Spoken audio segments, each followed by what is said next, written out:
దీవించును గాక. దేవుని నామానికి మహిమ కలుగును గాక. మరి దేవుని యొక్క మహాకృప చొప్పున ప్రతి సంవత్సరము మనం ఈ దానియేలు గ్రంథాన్ని ధ్యానించుకోవడం దేవుడు మనకి ఇచ్చిన కృప. ఇదొక వాడుక. ఈ అధ్యాయాన్ని చాలా ప్రసంగాలు చేయొచ్చు, కానీ మనం రికార్డ్ చేసే ప్రసంగాల్లో ఇంచుమించుగా చాలా సంవత్సరాలు చెప్తున్నాను కనుక ఇంతకుముందు కూడా ఇది రికార్డ్ అయిన విషయాలు విని ఉంటారు.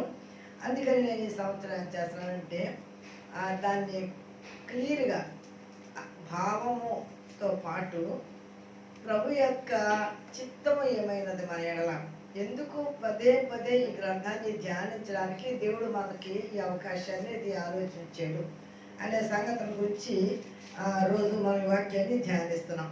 ఈరోజు 4వ అధ్యాయము ముగింపు. అంటే ఒక్కొక్క అధ్యాయానికి ఒక ప్రసంగం రికార్డ్ చేస్తున్నాను. అంటే స్టోరీగా పిల్లలకు కూడా బాగా అర్థం అవుతుందనే ఉద్దేశం చెప్పిన దీన్ని ఎక్కువ వివరణ ఇవ్వడం జరుగుతుంది. ఈ 4వ అధ్యాయము 37 వచనాలు, కానీ ఒక్కొక్క వచనకి 4-5 లైన్లు ఉన్నాయి. అంటే పెద్ద వచనాలు. ఎందుకు అని అంటే దీనిలో ఒక స్టోరీ ఉంది.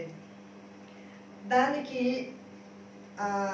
చాలా ఒకవేళ ప్రసంగాలు చేయడానికి ఎక్కువ పేరాలు లేవు. నేను మీకు నిన్న కూడా ఈ విషయాన్ని చెప్పాను. మొదట 3 వచనాలే ఒక పేరా ఉంటుంది ఈ అధ్యాయకి, మిగిలినవన్నీ కంటిన్యూగానే ఉంటుంది. ఎందుకు అనేది నేను మీకు వివరించాను. ఓ పేరాలో దేవుని యొక్క ఉద్దేశము, దేవుని యొక్క చిత్తము మనకు తెలియచేయడానికి, ఆ పేరాలో ఉండే భావాన్ని మనము గమనించడానికి అది ఆగు, ఆలోచించు, సెలా అని ఉంటుంది కీర్తనలో. ఆగు, ఆలోచించు, ధ్యానించని. మనము మొదటి 3 వచనాలు మొదటి దినాన్ని 4వ అధ్యాయము మొదటి 3 వచనాలు ధ్యానించినప్పుడు దీనిలో 2వ వచనం మీద మన ధ్యానాంశం ఉన్నది.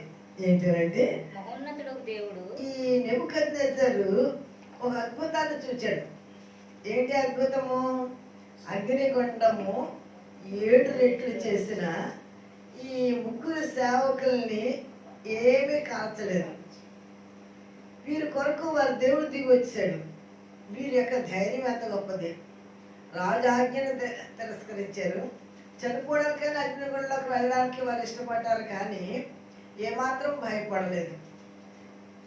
ఇలాంటి దేవుడు మహోన్నతుడైన దేవుడు. ఆయన గురించి ఆయన చెప్పినాడు ఒక మాట. ఏమంటాడండి? మహోన్నతుడైన దేవుడు నా ఎడల చేసిన. ఇక్కడ నా ఎడల అనే మాట ఎందుకు చెప్పినాడు తెలుసండి? నేను చేసిన దానికి ఆయన ఉగ్రత నా మీదకి వస్తే నేను ఆయన చచ్చిపోవాలి. వాళ్ళని చంపడానికి ప్రయత్నం చేసిన నన్ను ఆయన చంపేయాలి, కానీ ఆయన నన్ను చంపలేదు, నన్ను క్షమించాడు. అందుకనే నా ఎడల చేసిన అద్భుతం ఇది. వారేడల కాదు. ఏమన్నాడండి? నా ఎడల అన్నాడు. ఎందుకంటే నేను మూర్ఖుడినై ఆ అగ్నిగుండాన్ని 7 రెట్లు చేసి దానిలో తన భక్తులను నేను చంపడానికి దాంట్లో పారేసాను. కాల్చేయాలని పారేస్తే ఆయన ఉగ్రత నా మీదకి వచ్చి నన్ను కాల్చేయాలి, నన్ను చంపేయాలి. కానీ ఆయన నా ఎడల చూపించిన దయ, ఆయన కృప. అందుకే ఆయన నా ఎడల చేసిన అద్భుతములను గురించి, సూచక్రియల గురించి నేను తెలియజేస్తున్నాను అని చెప్తూ ఈయన శాశ్వతుడైన దేవుని స్తుతిస్తున్నాడు, దేవుని ఆరాధిస్తున్నాడు, దేవునామాన్ని ఘనపరుస్తున్నాడు ఈ మొదటి పేరలో. తర్వాత నెమ్మదిగా ఉన్న తర్వాత తను పండుకున్నప్పుడు ఒక కళ వచ్చింది.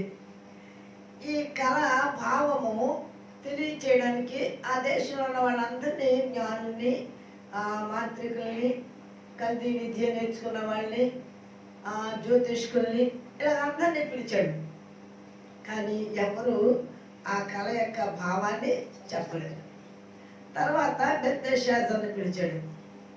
బెల్తెషాజర్ని పిలిచిన తర్వాత ఈయన ఇప్పుడు కళను జ్ఞాపకం తెచ్చుకున్నాడు. 2వ అధ్యాయంలో కళను మర్చిపోయాడు. ఆ కళని భావాన్ని చెప్పమన్నాడు. ఈ 4వ అధ్యాయంలో వచ్చిన కళను మాత్రం జ్ఞాపకం తెచ్చుకున్నాడు. ఏంటి ఆ కళ? ఒక బ్రహ్మాండమైన ఎత్తైన చెట్టు. ఆ చెట్టు యొక్క కొమ్మలు ఆకాశంలో కట్టుకున్నాయి. దాని యొక్క ఆకులు సొగసుగా ఉన్నాయి. దాని యొక్క కొమ్మలు అంటే ప్రపంచమంతా, భూతలమంతా విశాలముగా అవి వ్యాపించి ఉన్నవి. దాని కొమ్మల్లో ఆకులు సొలుసుకున్నాయి, కొమ్మల్లో పక్షులు వచ్చి నివాసం చేస్తున్నాయి. ఆ చెట్టు నిండగా విస్తారమైన ఫలాలు ఉన్నాయి. ఆ చెట్టు క్రింద భూ జంతువులు నివాసం ఉన్నాయి. ఇంత చక్కటి చెట్టు, సమృద్ధి అయిన చెట్టు, అందమైన చెట్టు, ఒక్కసారి జాగరొకడు వచ్చి ఏం చేశాడు, దాన్ని నరికివేశాడు. ఈ నరికి వేసేసిన తర్వాత ఈ మొద్దును మాత్రము ఇత్తడి ఇనుము కట్టెలతోటి 7 సంవత్సరాలు కట్టమని ఆయన చెప్పడం నేను విన్నాను. ఇది దానియేలు నాకు వచ్చిన కరం జ్ఞాపకం తెచ్చుకొని చెప్తాడు. దీనిలో ఒక మాట మనం ఆలోచన చేద్దాం. 8వ వచనంలో ఒక మాట అంటున్నాడు. 4వ అధ్యాయము 8వ వచనం 18వ వచనం క్షమించండి.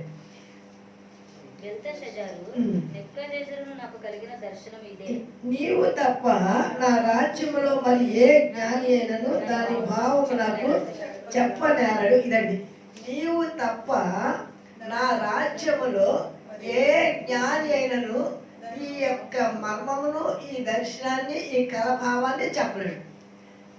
ఏమండి, ఈయనొక్కడే చెప్పగలడా?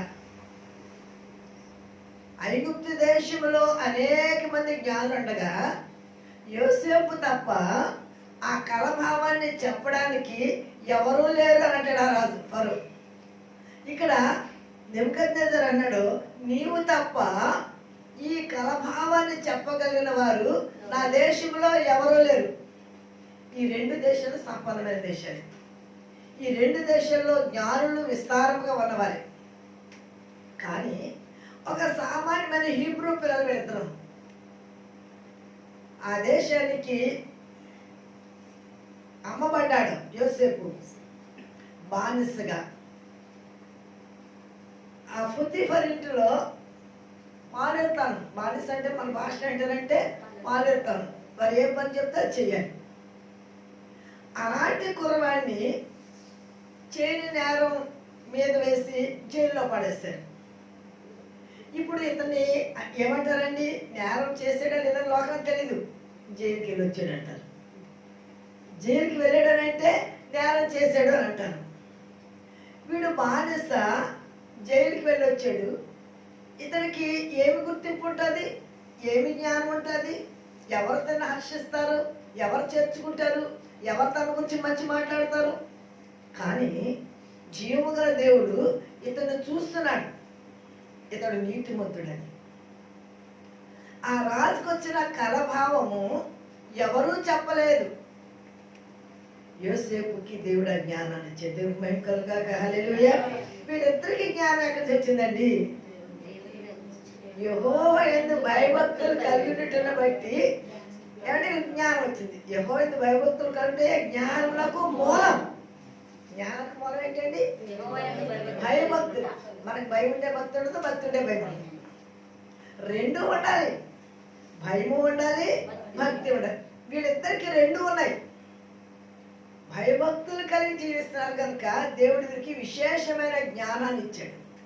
మర్మాలు చెప్పగలిగే జ్ఞానాన్ని, కలల భావాన్ని చెప్పగలిగే జ్ఞానాన్ని, భవిష్యత్తును చెప్పగలిగిన జ్ఞానాన్ని ఇచ్చాడు. కనుక నీవు తప్ప ఈ కలభావాన్ని నా దేశంలో ఎవరు నాకు తెలియచేయలేరు అని చెప్తాడు. అప్పుడు కలభావాన్ని చెప్తాడు. చూద్దాం, 22వ వచనం చూద్దాం. మనంతా వద్దు, మనం కిందకు వచ్చేద్దాం. ఇక్కడ చాలా పెద్ద మన పాటలకు రావాలి. మనం 24 చూద్దాం. రాజా, ఈ దర్శన భావం ఏమనగా, సర్వోన్నతుడకు దేవుడు రాజుకు నా ఏలిన వారిని గుర్చి చేసిన తీర్మానం ఏదనగా, తమ యొద్ద నుండకుండా మనుషులు నిన్ను తరుముదురు. నీవు అడవి జంతువుల మధ్య నివాసము చేయుచు పశువులే గడ్డి తినదవు. ఆకాశమంచు నీ మీద పడి నిన్ను తడుపును. సర్వోన్నతుడకు దేవుడు మానవుల రాజ్యం పైన అధికారి అయి ఉన్నాడని, తానెవరికి దాన్ని అనుగ్రహింప నిశ్చయించును వారికి అనుగ్రహించినని నీవు తెలుసుకుని వరకు. ఇదగా అక్కడ నీవు తెలుసుకుని వరకు. ఎందుకంటే నీ యొక్క రాజ్యాన్ని ఆకాశము అంటే అంతగా ఆశీర్వదించాడు. నీ పేరు లోకమంతా వినబడే అంతగా వ్యాపించింది. నీ దేశంలో చాలా సమృద్ధి అయిన ఆహారం, జంతువులకి మనుషులకి కావలసినంత ఆహారం దేవునికి ఇచ్చాడు. ఇక దేవుడిని ఎంతగా ఆశీర్వదించాడు అని అంటే భూలోకంలో ఉన్న రాజులందరికంటే ఎక్కువ ఆశీర్వదించాడు. అన్ని విషయాల్లో ఆశీర్వదించాడు. ఇప్పుడు ఆశీర్వదిస్తే నువ్వేం చేసావు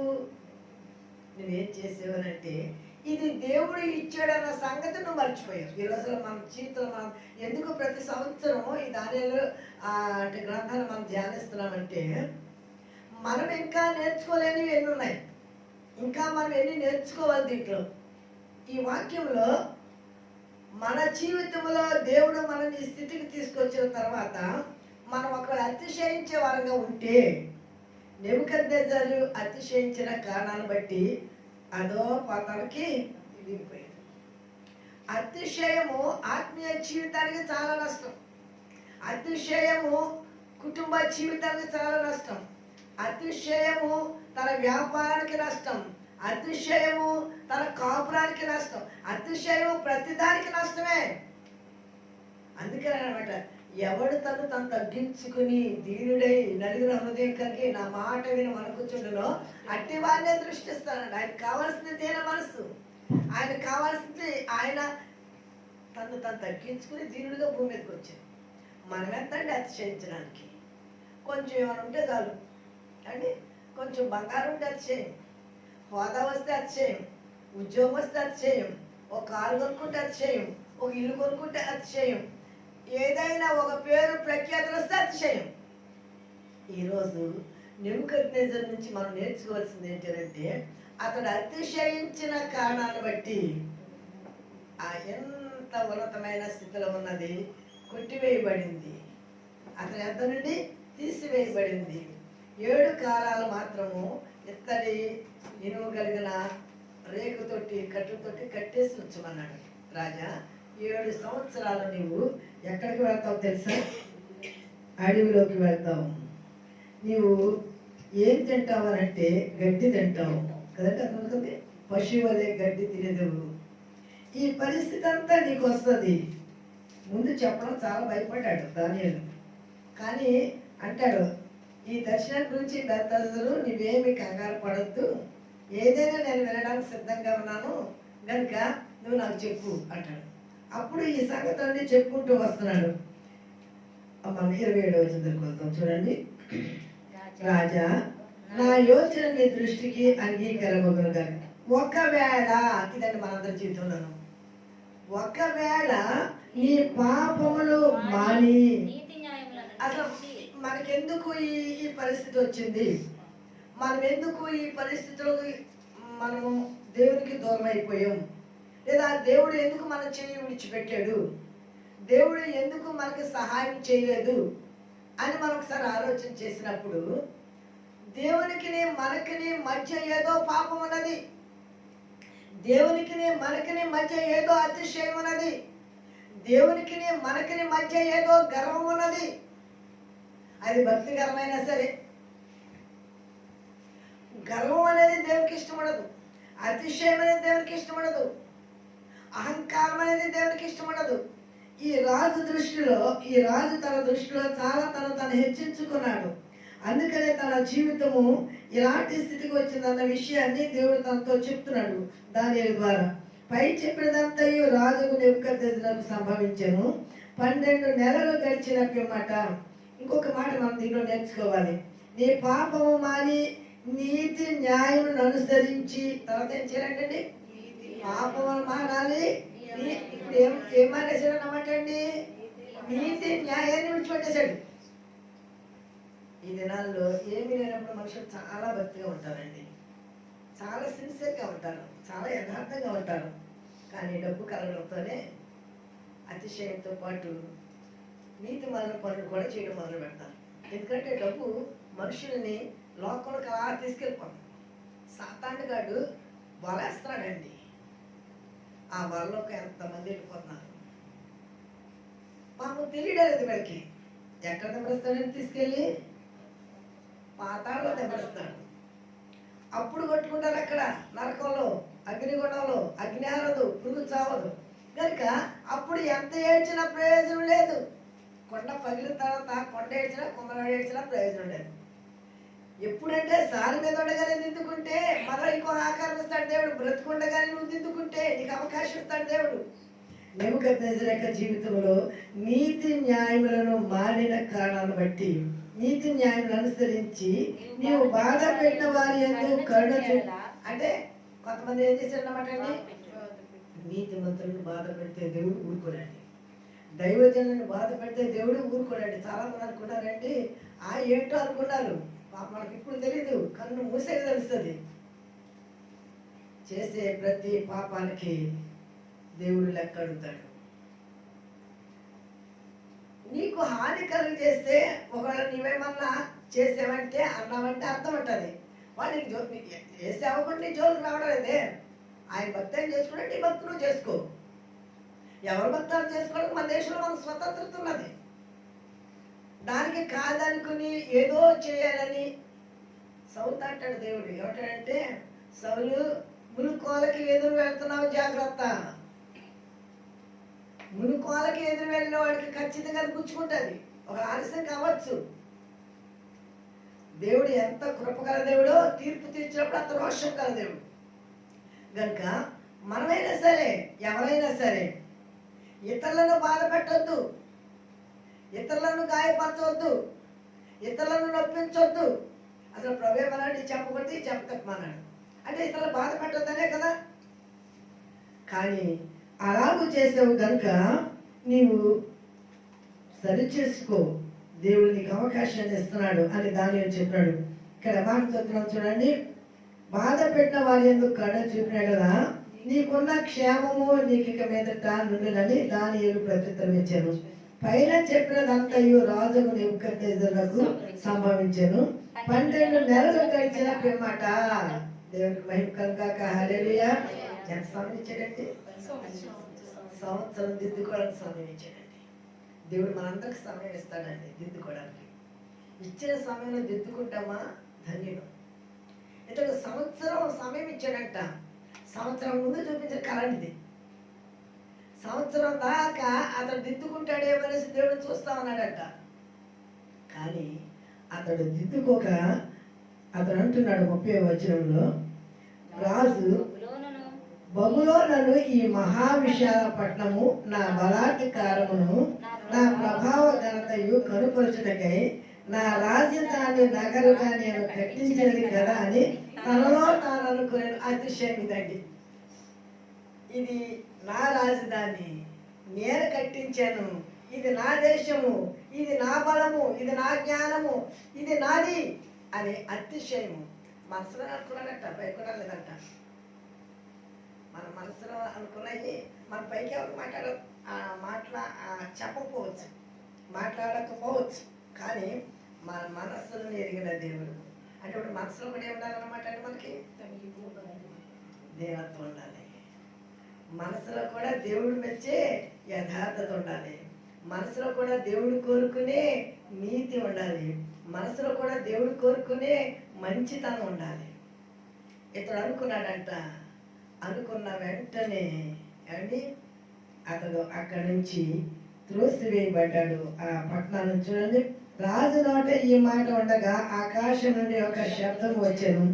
ఏదనగా, రాజుకు నెబుకద్నెజరు, ఇదే నీకు ప్రకటన, నీ రాజ్యము నీ యొద్ద నుండి తొలగిపోయాను, తమ యొద్ద నుండి మనుషులు నిన్ను తరిగెదరు, నీవు అడవి జంతువుల మధ్య నివాసము చేయొచ్చు, పశువులే గడ్డి మేసెదవు.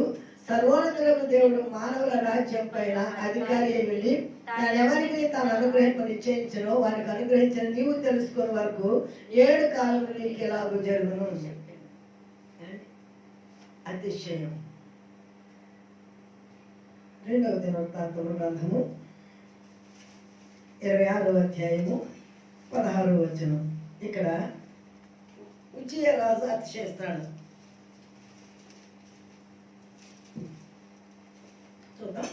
2వ దినవృత్తాంతముల గ్రంథము 26వ అధ్యాయం 16వ వచనం. అయితే అతడు స్థిరపడిన తర్వాత, అందరూ ఇదేనండి, స్థిరపడిన తర్వాత మీరు రాసుకోవడానండి. స్థిరపడిన తర్వాత అతడు మనస్సులో గర్వించి చెడిపోయాను. మనస్సులో గర్వించి చెడిపోయాను. ఇప్పుడు నెబుకద్నెజరు ఎక్కడ గర్వించాడండి? మనస్సులో గర్వించి చెడిపోయాను. జాగ్రత్త, మన మనసును జాగ్రత్తగా ఉంచుకుంటాం. మనం చూస్తున్నాం కానీ మన మనసులు ఎవరు చూడరు, కానీ మనసును చూసేవాడు ఎవరండి? ఆయన. మనసు ఆయనకు ఒక్కడికే తెలుసు, సాతాను గారికి కూడా తెలుసు. మన నీ ప్రక్కన తెలియదు నీ మనసులో ఉన్నమాట. అందుకని ఆయన హృదయ రహస్యములను ఎరిగినవాడు.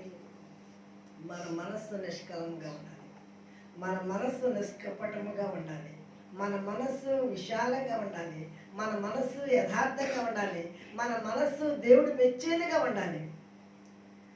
సహదేవుడు కూడా అది చేస్తాడు. 2 రాజుల గ్రంథము 19వ అధ్యాయము 13వ వాక్యం. 2 రాజుల గ్రంథము 19వ అధ్యాయము 13వ వాక్యం. ఇతడు అనుకుంటాడు, రాజుల గ్రంథం 2వ గ్రంథం అన్నాడు.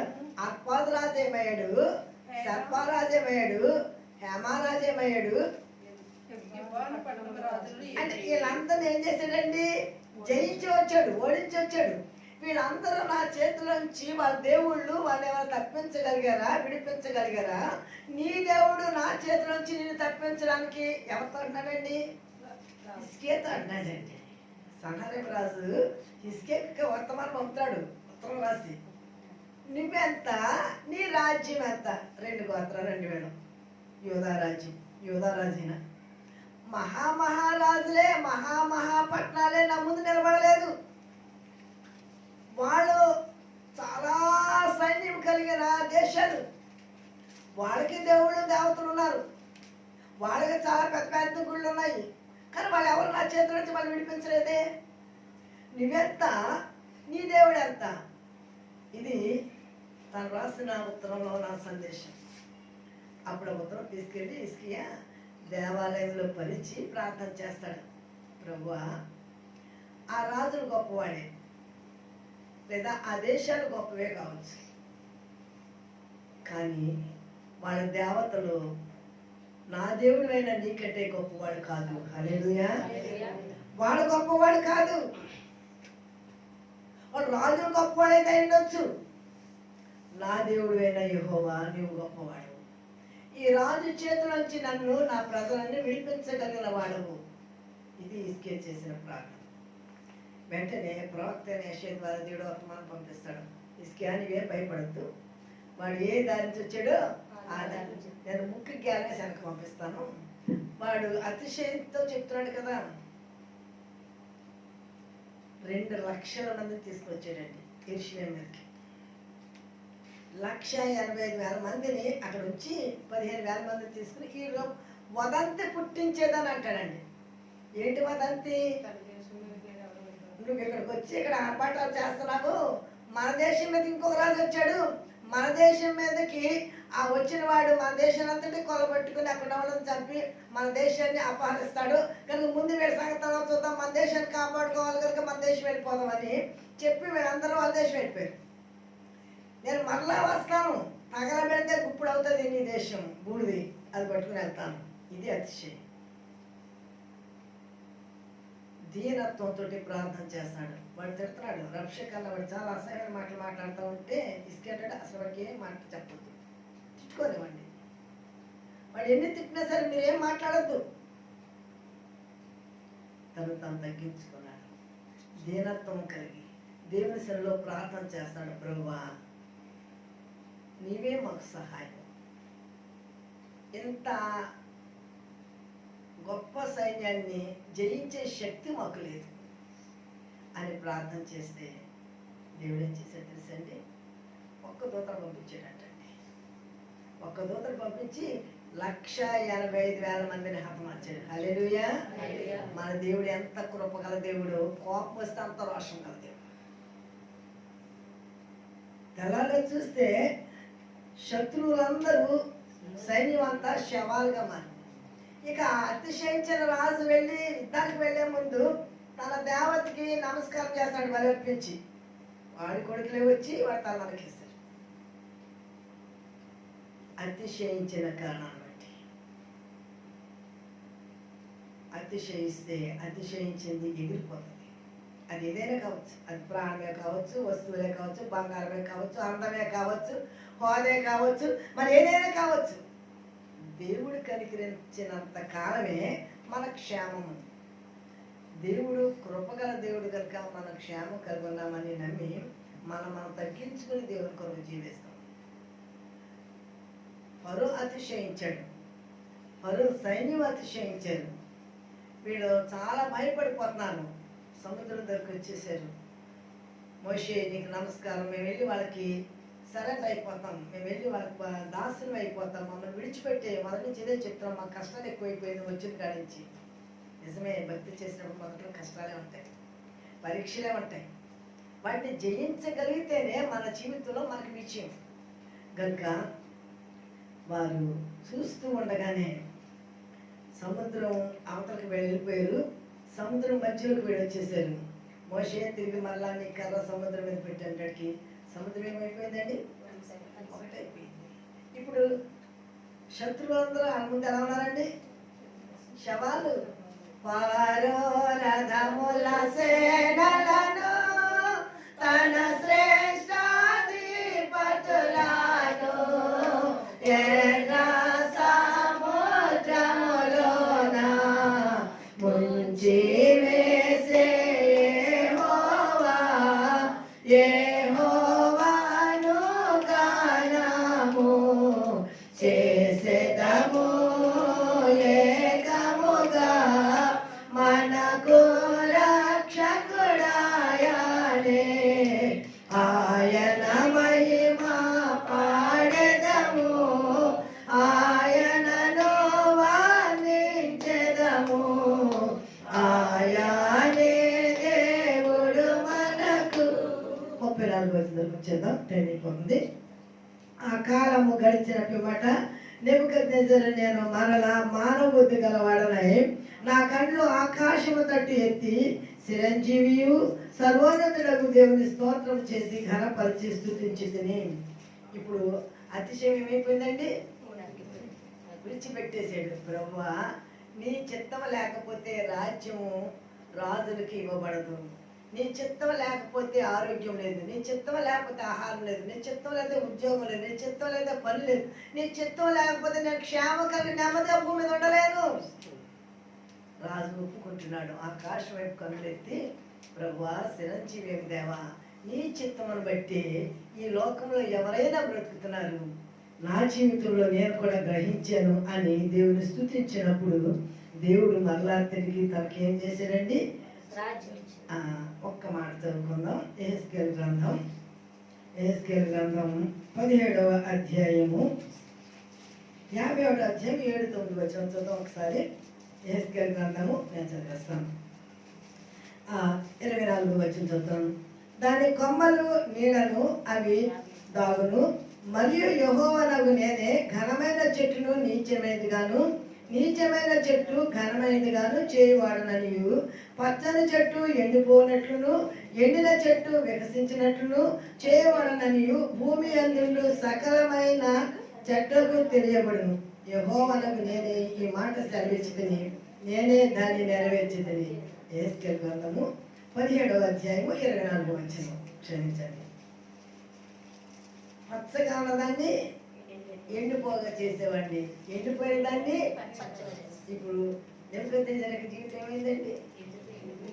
పచ్చగా ఉన్నదే ఎండిపోయింది. తిరిగి మళ్ళా దేవుని వైపు చూసేటప్పటికి ఎండిపోయింది, మళ్ళా చిగురించింది. మన జీవితంలో మనం తగ్గించుకుంటే చిగురిస్తాం, మనం హెచ్చించుకుంటే మారిపోతాం. కనుక దేవుని సన్నిధిలో మనం తగ్గించుకొని ప్రభు కొరకు దీన మనసు కలిగి జీవించడానికి దేవుడు తన కృపా సహాయం మనకు అందరికి అనుగ్రహించను గాక. ఆమె. పరిశుద్ధుడైన మా దేవ, ప్రేమ కలిగిన మా తండ్రి, మీ ఘనమైన నామమునకు స్తుతులు స్తుతులు స్తోత్రములు స్తోత్రములు స్తోత్రములు స్తోత్రములు. హల్లెలూయా హల్లెలూయా హల్లెలూయా. ప్రభువా, ఈ లోకంలో మేమేం కలుగున్నాం నీ కృపే, ఆరోగ్యం కలుగునంటే నీ కృపే, ఆయుష్ కలుగున్నామంటే నీ కృపే, ఆహారం కలుగున్నామంటే నీ కృపే, నెమ్మది కలుగున్నామంటే నీ కృపే, క్షేమం కలుగున్నామంటే నీ కృపే. ప్రభువా, అది ఎరగక దేవా నాయన రాజులు అతిశయించి వారి జీవితాలని ఎలా ముగించారో ఈరోజు నీ వాక్యం నుంచి మేము నేర్చుకున్నాం. ఎంతో ఆశీర్వదించే నెబుకద్నెజర్ని అతిశయించి తన ఆశీర్వాదాలని ప్రభువా అతడు కోల్పోయాడు, కానీ నువ్వు కనికరించావు ప్రభు, నువ్వు కరుణించావు. అందుకని యెహోవా నా ఎడల చేసిన గొప్ప కార్యములను వచ్చి చూడుడని, దేవా ఆయన కార్యముల గురించి నేను వివరిస్తానని ఈ అధ్యాయం ప్రారంభంలో నేను స్తుతిస్తున్నాను. ప్రభువా నువ్వు గొప్ప దేవుడు. తన మరణానికి అయ్యా శిక్షించాను కానీ మరణానికి అప్పగించలేదు. మా జీవితంలో ప్రభువా మమ్మల్ని మేము సరిదిద్దుకున్నప్పుడు, సరి చేసుకున్నప్పుడు ప్రభువా మమ్మల్ని క్షమించే దేవుడు అని, సరిచేసే దేవుడు అని, సరిదిద్దే దేవుడు అని, క్షేమాన్నిచ్చే దేవుడు అని నమ్మి మా బ్రతుకుల్లో మేము నెమ్మది కలుగుటకు, భయభక్తులు కలుగుటకు, దీన మనసు కలిగి జీవించుటకు సహాయం చేయమని ఘనత మహిమ ప్రభావములు మీకే ఆరోపిస్తూ యేసయ్య పరిశుద్ధ నామంలో మిక్కిలి వినయంతో బ్రతుకులాడి వేడుకొంచున్నాను తండ్రి. ఆమేన్.